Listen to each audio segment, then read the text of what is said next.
Welcome to the Nerd Party. Maximum warp. Punch it. Punch it. Punch it, Bishop! Punch it. Punch that shit!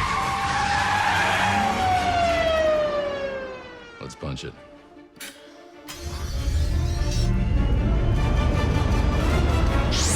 Hello, everybody, and welcome. This is Punch It, Writing in Star Trek. I'm your co-host, Tristan Riddell, and with me, as always, is... Charlene Schmidt. Charlene Schmidt, you have teased me with the topic this week. Like, you haven't actually told... This is the first time we've done this, where you have said, hey, I'm going to tell you what the topic is once we start recording. That's right. I'm going to spring this one on you, and I had one requirement, one job for you to do this week. What was it? That was to watch both of the short treks. So I'm feeling my keen senses and my excellent detective work is making me think that it is short treks related. That is good detective work, yes. It's also kind of a dead giveaway, but we are going to focus on that. But before we get to that, I want to read a letter that we got because we get a lot of emails in our box throughout the week. Now that Punch It is back, we have been getting messages more and more, and I really like the message that we got from a listener named Carl in the UK.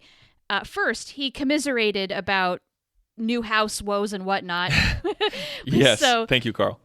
Yeah, he did that, but particular to Punch It, I want to read what he said about kind of the temporal Cold War and how we brought that up, and then he kind of expanded upon it.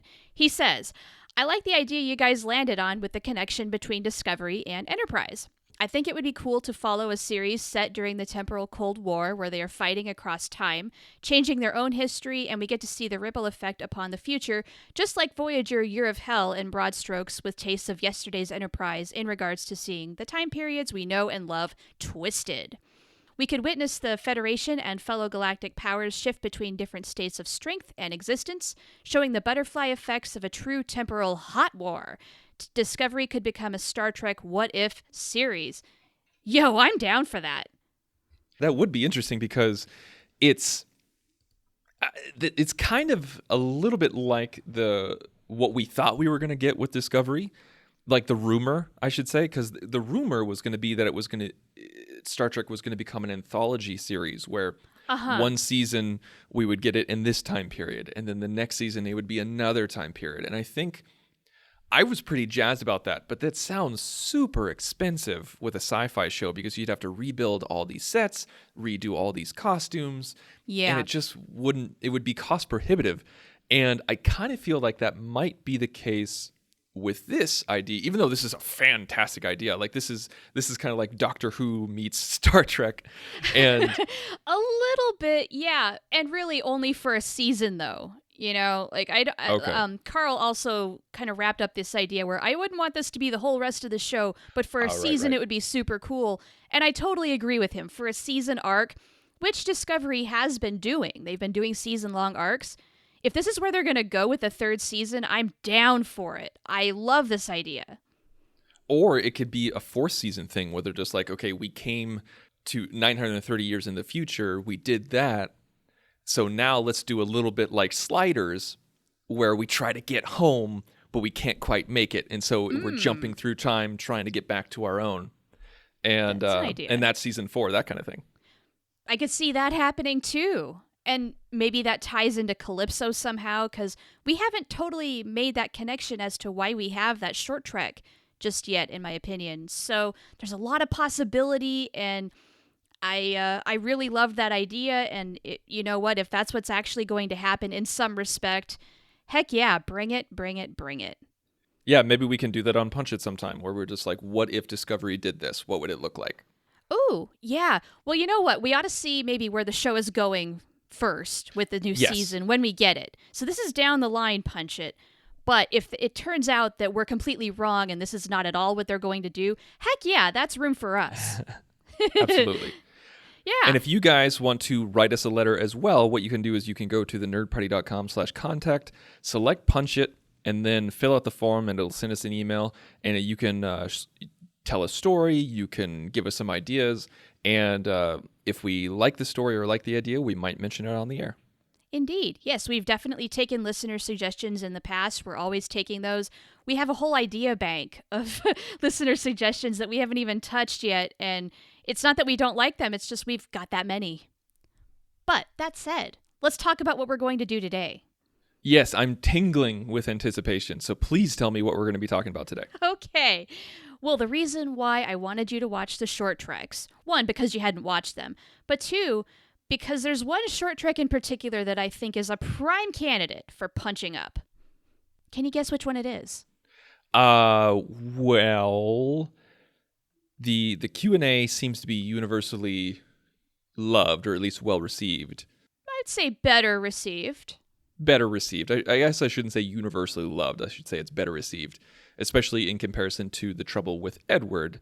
So the Tribble one. So I'm guessing we're punching up the Tribble one then, if that's what we're doing. Yeah.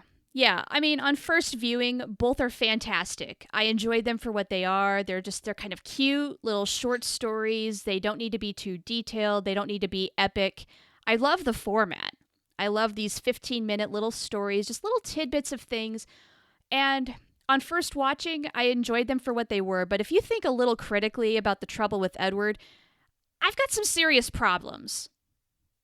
I didn't have a distaste for it like everybody else did, because when it first dropped, like, so many people were saying, like, oh, this is garbage. Like, why are they doing this? This is overly silly. Like, even people who really like Discovery and like the CBS direction of Star Trek, the new CBS direction, those people were saying, like, this is weird. I don't know about this one. I didn't mind it too terribly much. I think there was a lot of things that didn't land, and there was a lot of things that felt kind of off to me. But overall, when I was just like, I'm just watching a short trek, it's meant to be a one-off. Let's see where it goes, that kind of thing. I kind of turned off my brain. And yeah, which I feel like you have to do. And if people, like, I can see why people have a problem with doing that in the first place, which is why in the past people say, oh, Threshold is crap. Masks is crap. Sub Rosa is crap, because you have to turn off your brain just to enjoy the story. I get it. And this is definitely kind of one of those throwaway kind of stories where you really can't think too deep about it. That's not the intent of this. And you know what? I love the fact, one of the things that I do love is that they did it, that they tried it, just to throw it out there and see what would stick.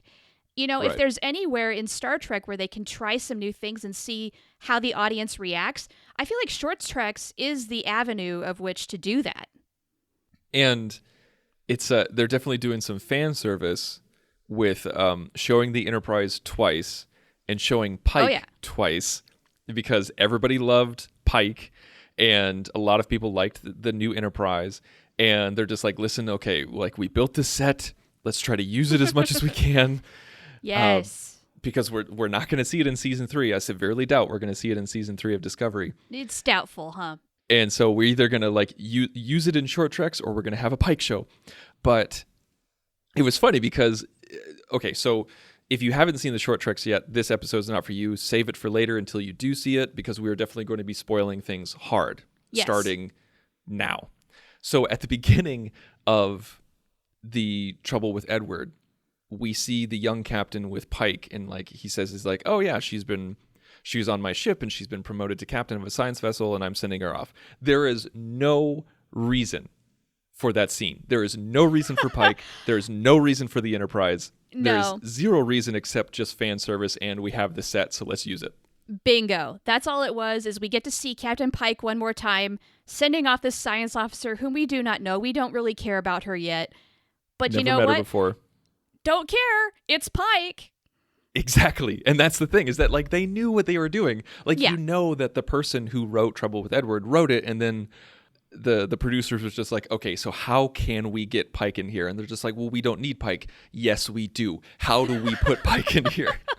We're just making that a requirement. Find a way to make it happen. And that's, like, I feel like the least of the things that I could critique in this short track.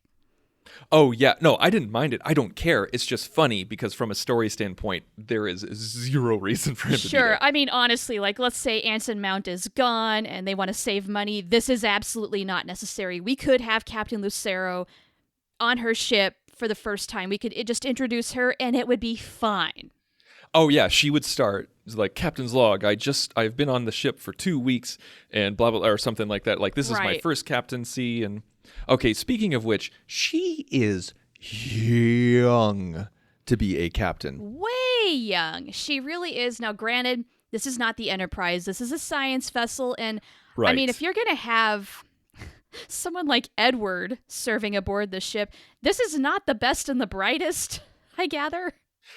Yeah, I think that's the thing is that like that's how I tried to rationalize it to myself, where I was like, she is only a year older than me. Like outside of Captain Kirk, there is no way she would be this young and be a captain. Yeah. And even the Captain Kirk stuff bothers me. But because it's a science vessel, it's a small science vessel. Yeah, I think there's definitely more leeway there. Like you don't need someone like Captain Pike in order to be the head of a research vessel. No. Like I'm not saying it's not important. I'm not saying it's not a part of Starfleet's mission. It very much is. I'm just saying like you don't need. It's apples and oranges. Right. Well, we have to, I guess, presume that, yes, she's young, but she must be a brilliant scientist if she's the science officer aboard the Enterprise, which would also explain why they brought Spock on just after. As an ensign, yeah. Yeah. So she has to have some good scientific credentials. And then they're testing her out as a captain. And the poor lady, though, I mean, this all blows up in her face really fast. I mean, maybe this is a cautionary tale, like, hey, maybe in other circumstances she would have been fine, but anything and everything does happen on a Starfleet vessel. We need people to be a little better trained. Yeah, and that's something that did bother me because we didn't have any resolution to it. Like, I wanted to know that she would be okay. Yeah, and we didn't really get that.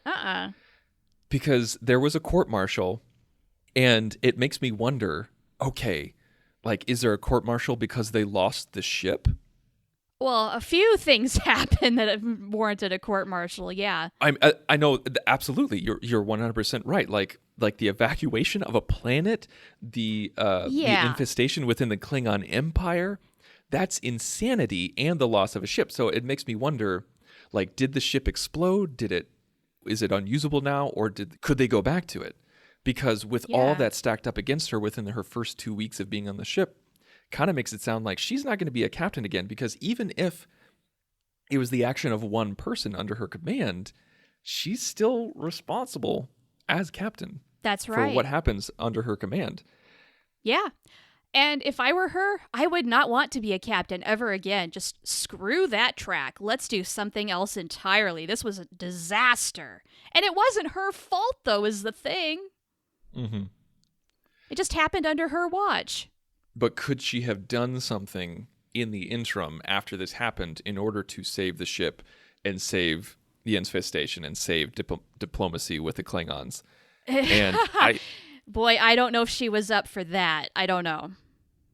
So let's go ahead. So we've talked about things we liked, things we didn't like. So what's the first thing that you would change to punch it up? Well, okay, before we talk about punching it up, I do want to bring up H. John Benjamin, who plays Edward here. This is obviously written for him, with him in mind, to play this character. And that is unfortunately like kind of where I have the problem, because I understand where they were going with kind of the kooky scientist, but they went too far. What? He was the best thing about the short trek. Okay, there's a couple things that just do not ring true for me. One, the fact that he calls his captain an idiot is very unbecoming of a Starfleet officer. Yes, and that's why that's why he was going to get transferred. Then she dresses him down in that meeting, and he is not listening to her. He just keeps retorting and retorting and retorting, and she's just like, yo, dismissed, get out, you're done. And he does not listen. Also unbecoming of a Starfleet officer. And it's just like, okay, no, I know what you're going for here, but no, this is wrong. Well, yeah, that's the whole idea. Yeah, so how did this guy even graduate from the academy? Okay, here's the thing. I've heard this complaint on Twitter a lot lately. Yeah, me too. Ever since the Short Trek came out, like with H. John Benjamin's character. I feel like we have been spoiled by the next generation. So you're saying this is a different breed of Starfleet? Yes, I don't want to say different breed of Starfleet, but you and I have talked about this a lot over the past couple of years about how, like, the Next Generation is arguably the most favored show. I think even non Star Trek fans are aware of Next Generation and to some extent like it. And I think it could be argued that if you polled all Star Trek fans, say, like, what's your favorite series, Next Gen would be at the top of the list. Yeah, probably. So with the Next Generation, that's the Federation flagship. That's the tip of the sword in research, in wartime, in diplomacy, in everything. Like the Enterprise D was the best of the best. So not only was it the best ship with the best captain, like the Pike of his day, Picard. There, like, you had the bridge crew, and the bridge crew is the best of the crew. And outside of the bridge crew, you have the best people there. So when you enroll in Starfleet, not enroll, but like when you apply to Starfleet Academy, look at what Wesley Crusher had to go through just to get in to the Academy.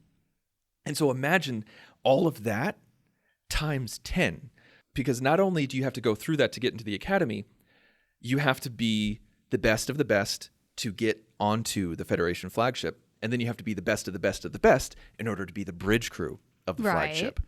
And so we had 7 years and 4 movies all centered around the best of the best of the best of the best. And so we're thinking that's how you should be as a Starfleet officer. And that's true. That is exactly how you should be. They are paragons of virtue and light and duty and amazingness. And that is they are the total embodiment of what Starfleet officers should be. So if that's at the tip of the sword, that's at the top tier level, imagine what's at the bottom, because we're not even seeing the middle. Yeah, like the USS Hood and the Farragut and whatnot. So you're saying at the bottom is just, okay, this guy might be a brilliant scientist, but he doesn't really follow scientific ethics. He's going to call his superior names when he doesn't like what somebody does, and that's acceptable? I'm not saying it's acceptable. I'm saying that it's possible. I think what you're maybe getting at here is just that human nature is going to be human nature, and that maybe Starfleet training isn't going to take with an eccentric personality like with someone like Edward. And also, I mean, look at Maddox. Brilliant, brilliant scientific mind, horrible personality, and totally disregarded Data's autonomy. And so, like, people would argue, like, he could conduct himself in a professional manner, but he still had questionable ethics. And then there's tons of, don't even get me started on the Badmirals that we saw in TNG. And this is and true. And also we have seen, now I know that this is the Abrams verse, but Chekhov in the Abrams verse didn't go to the Academy. He was recruited because he was so brilliant. This is true. Okay, well... So H. John Benjamin's character could have been recruited into Starfleet because he was so brilliant in his specific field. And they're like, listen, you can come on board. We need your specific brilliance for this one particular area. You can be an officer, but you don't have to go to the Academy. That kind of thing. And that bit him in the ass. You know, that would make a lot more sense. Because then if he's circumventing Starfleet training, it makes more sense then that he's a bit of a loose cannon. He's not following all the rules. He's not that prime example of a Starfleet officer. Right. He would never be on the bridge crew of the Enterprise. Right. Oh, no. No, he is like, sort of like how people say, oh, how could Barclay get himself on the Enterprise? Brilliant mind or no, just because he has some awkwardness and difficulties. Well, I think that applies to Edward just on steroids. The only argument that I'm trying to make is that TNG bridge crew is literally the best that Starfleet has to offer, and there has to be a wide spectrum of Starfleet officers.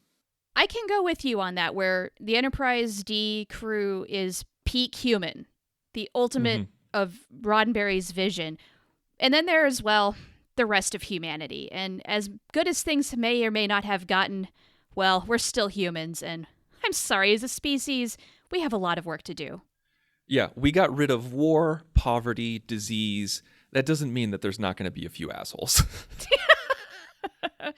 Now, in terms of performance, H. John Benjamin, he is fantastic as this character. I mean, it's Yes. very clear that he's embracing this. He's having a darn good time. He embodies this character perfectly. I'm not critiquing his performance. I'm critiquing his character. And so now that I've brought up the issues that I have, and we've pointed out what we like, what needs to be punched up? Now, how could we rework this to where it's not going to create so much fan outrage? Well, okay. I feel like Barkley, I think you came up with a good analogy with Barkley, where Barkley didn't screw up because he hated his captain. Barkley didn't screw up because he had some sort of devious plan. Barkley screwed up because he made bad decisions, and his anxiety and his fear led him into that direction. And so I feel like we can forgive Barkley because of that. But with Edward, we're like, oh, you're just a jerk. You're just a horrible person. He's also an unethical scientist.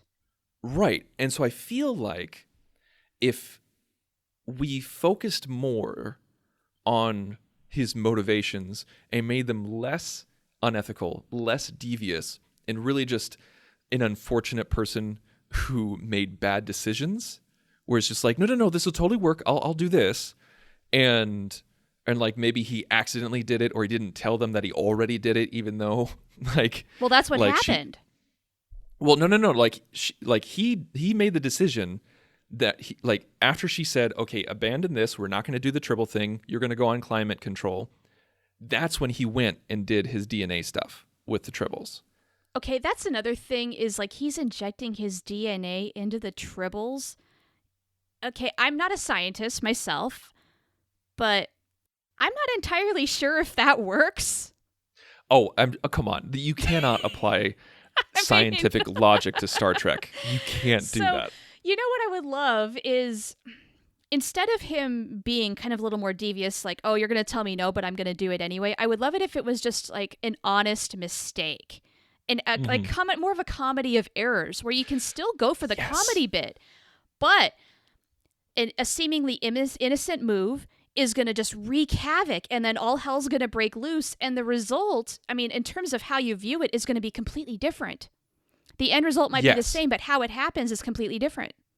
I think that's absolutely the way to go. Do a comedy of errors, not devious, unethical behavior. Right, and then he's less of an a-hole. Right. I mean, it wasn't that he was a jerk scientist who thinks his captain is an idiot. He made an error. Science makes errors all the time. You're trying to figure things out, and you can make your educated guess, but until you see the result, you really don't know for sure exactly what's going to happen. And so I would love it if this just happened by pure chance, pure accident. Like, I would love to see him angry at the captain. You know, like he's packing up his desk, he's leaving. He's just like, this is so ridiculous. I can't believe this. Like, I've been working on this for like 6 months. This is so stupid. And like, he just swipes his hand across the shelf, like putting it into a box, and like something falls into the Tribble cage, and he's just like, yes. Oh no. Oh my gosh. Yeah, it could be like, I don't know, some sort of fertilizer, essentially. The Tribble eats it, and then bam, pregnant, explosions, Tribbles breeding everywhere. Holy crap, what just happened? And like he tries to keep it a secret for a while, where he's like, no, everything's cool. Like they're like nothing's happening with the Tribbles whatsoever, and they're in a closet, and they keep like bursting at the doors, bust you know, through like the closet. And they bust through the closet. Yeah, that kind of thing where like he's pissed at his captain, but he's not going to do anything on purpose to circumvent scientific ethics or his captain. I think that would so if it was a comedy of errors and just ineptitude or something like that. Yeah, I know that's a little bit of a trope where you have kind of like the absent-minded scientist a little bit, but I would rather go for that instead of this weird angle. And I know they were trying to go for like a Bob Belcher sort of thing. You know how like in Bob's Burgers, Bob talks to the meat on occasion? Yes. Where, Edward is just like, yeah, it's a great protein source, and yes, I've eaten them. Okay, whatever. I don't care for that weird, almost sadistic kind of thing. Let's eliminate that too. It's not necessary. I thought it was funny. I did, just because I'm a fan of Bob's Burgers and I know what they were going for, but we don't need that. like, if you want to get rid of it, that's fine. But like, I honestly thought it was kind of funny because he was just like, he's like, no, he's like, I don't want to eat it. I mean, it's not for me, but I mean, I have, like that. That was hilarious to me. Just, yeah, using it like Tribbles as a protein source. Hasn't the Federation moved on for that because they have the synthesizers and like we have the Impossible Burger now? Seriously. I think they were trying to help out some sort of civilization that maybe didn't have them, or I don't know. But like, I think you're right, yes. but nevertheless, no. And okay, I have a little bit of a bias. I am a vegetarian. I think that meat-free sources are the way to go, but nevertheless, moving on from that. I really think the comedy can just come from trying to contain it, where I would love to see him maybe come to the conclusion, oh, what if I did do something? He is really going to try and put on a bold face and try to fix it himself, but by doing so, he's only making it worse. And to the point where it's out of control. And that's why he's running around the hallways in his underwear. I think if it wasn't just, it can't just be one thing. It can't just be like one injection, one spray. It needs to be a repeated effort that goes wrong. Where, like, because he did not ask for help, because he did not tell his captain about this, and he keeps trying to fix it on his own, that's why it keeps getting worse and worse and worse and worse. Because I feel like just like one hypo spray to one Tribble just doesn't feel like enough to me to completely genetically alter the entire species and then infest an entire planet and then a Klingon empire. Yeah, it's a little too easy, right? Little too easy. And also, they're in space. How did it get to the planet? Did they beam them aboard? What? I don't understand. Because there's no way it's going to survive in space or land. So how the hell did it get on the planet? How the hell did it get to the Klingon Empire? Right? That felt like a stretch to me. If it was just contained to the ship, I think that would be fine. Or maybe we say we finish it up and we're just like, okay, we got rid of all of them. I think that's it. And then like some freighter disembarks and like we see it in the corner, like, right. There's one, and that's all you need. Yeah.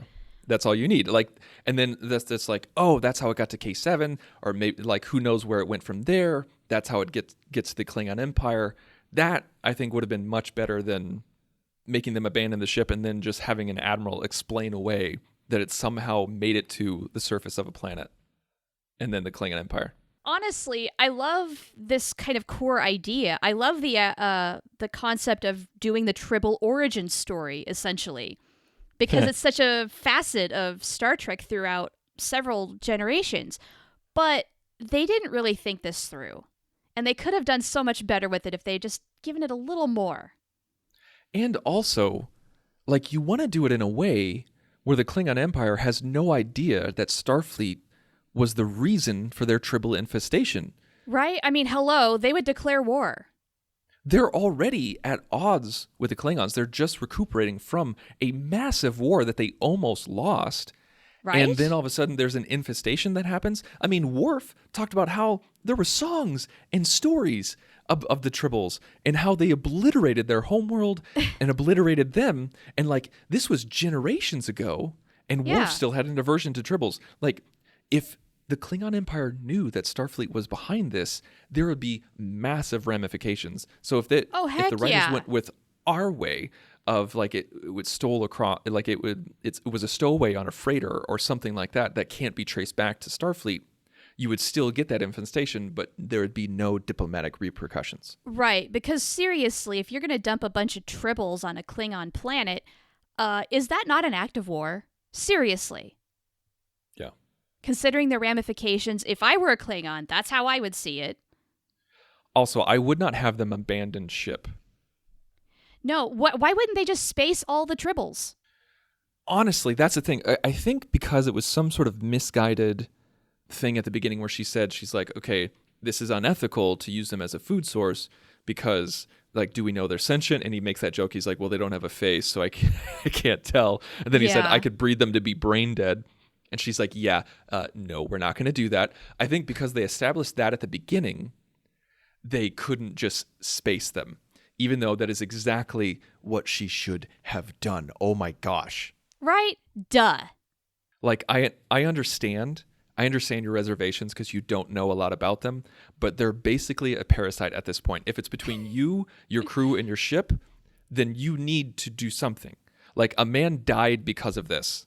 Yeah, you've got to protect your crew. Can you chalk that up just to pure inexperience? But she's a halfway intelligent person.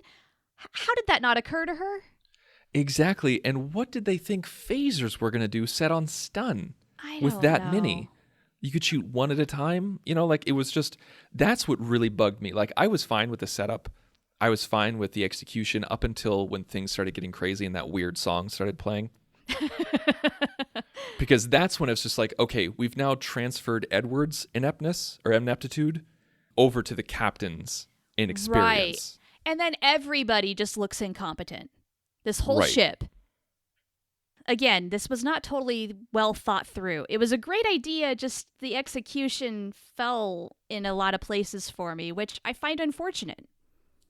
I think they could abandon ship. I think it would have been interesting if they abandoned ship and then Edward still died if they want to do that way because of his own stupidity. That's fine. Sure. But have them abandon ship, but enact a plan when they abandon the ship. They're like, Yeah. okay, we're abandoning ship and we're going to open up all the airlocks at the same time. Yeah. And then that way we at least know that the ship is saved and no one else is going to die and they can't survive in space. And if it lands to the planet, they'll burn up in the atmosphere. Right. But anyway, I feel like even just a couple of little tweaks, like we just did, makes this short trek a lot more bearable, makes a lot more sense, and it's going to create a lot less fan outrage because Twitter, oh, you hell site. I can't with you sometimes. And it's really interesting, though, because I'm not saying, I know this sounds really egotistical, but you and I came up with that within 20, 25 minutes. Yeah, and I sprung this on you. You didn't even know this is what we were doing today, so you had no time to think about what you would do to punch up this short trek.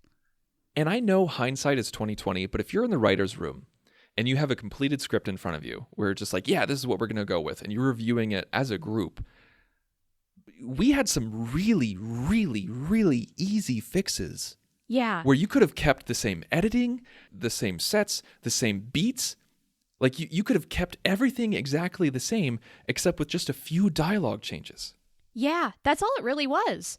Very simple. So, who is not checking the scripts here? I mean, I know that they have a lot going on. I don't want to criticize them too much because I know that what they're doing is really difficult. They're doing a lot of things right now. I'm sure it's very hard to keep track of it all. And really, on the scale of things, this is really low on the totem pole. I get it. But if you're going to release it, make sure it's going to pass muster, or you're going to get what you deserve. Is there anything else that you want to say about the episode that you liked or disliked or would want to change? Not particularly. I think we covered it. We've not touched on Q&A. That wasn't something that I really had planned for the show. I mean, people have their criticisms of that too, but I feel like overall that one's more solid. Yeah, I think the only thing that really stuck out to me that I didn't dig on was the singing. Modern Major General?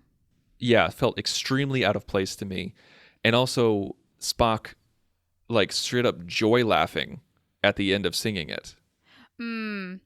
Well, remember that this is a very early Spock, and they're highly derivative of Spock as portrayed in The Cage. It's true. It's true. I get it. I get it. I know, but I it feel is like it's disconcerting a little bit just because we've seen so much more Spock.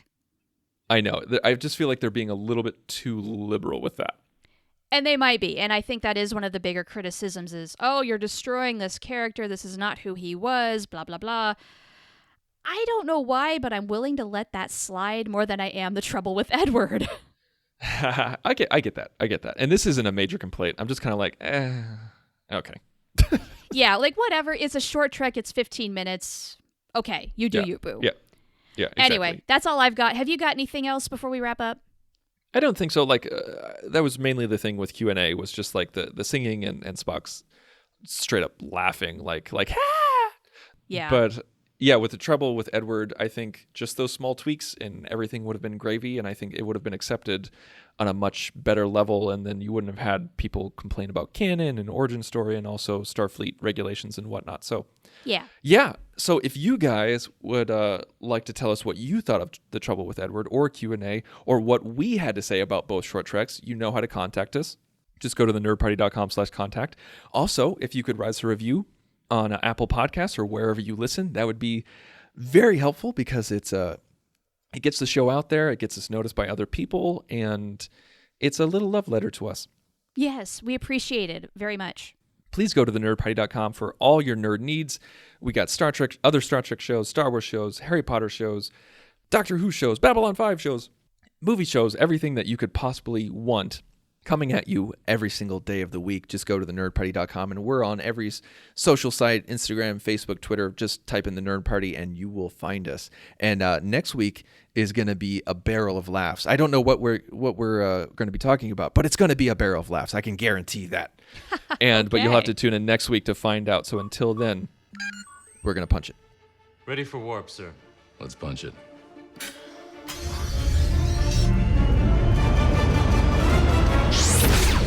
Join the revolution. Join the Nerd Party.